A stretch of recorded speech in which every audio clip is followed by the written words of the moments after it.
রাত প্রায় 12টা। নিজের রুমে শুয়ে ফেসবুকে ফানি ভিডিও দেখছিলাম। এমন সময় ঘরের জানালা থেকে একজন বৃদ্ধ মহিলা আমার নাম ধরে ডাক দিলেন। আমি জানালার পাশে গিয়ে জিজ্ঞাসা করলাম, কি হয়েছে দাদি? যেহেতু উনি বয়স্ক মহিলা ছিলেন তাই ওনাকে আমি দাদি বলে ডেকেছি। উনি আমার কাছে একটা ঠিকানা জানতে চাইলেন। আমি সেটা দেখে বললাম, আরে এটা তো আমাদের পাশের এলাকা। উনি আমার দিকে তাকিয়ে এক অদ্ভুত হাসি দিয়ে চলে গেলেন। আমিও আবার ফোন নিয়ে ব্যস্ত হয়ে পড়লাম, কিন্তু একটু পরেই আমার হুঁশ হলো যে এটা কি করে সম্ভব। এখন বাজে রাত 12:30।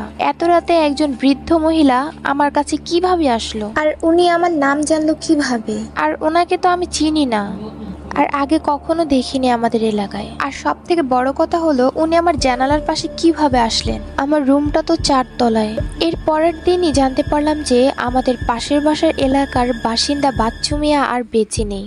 কাল রাতে আনুমানিক 1টার দিকে সে তার বাড়ির পাশে পুকুরে ডুবে মারা গিয়েছে। কিন্তু আমার আর বুঝতে বাকি নেই যে এটা কোনো স্বাভাবিক মৃত্যু নয়, কারণ আমি যে ঠিকানাটা কালকে রাতে সেই মহিলাটাকে দিয়েছিলাম সেই ঠিকানাটা আর কারো ছিল না। ওটা ছিল বাচ্চু মিয়ার বাড়ির ঠিকানা।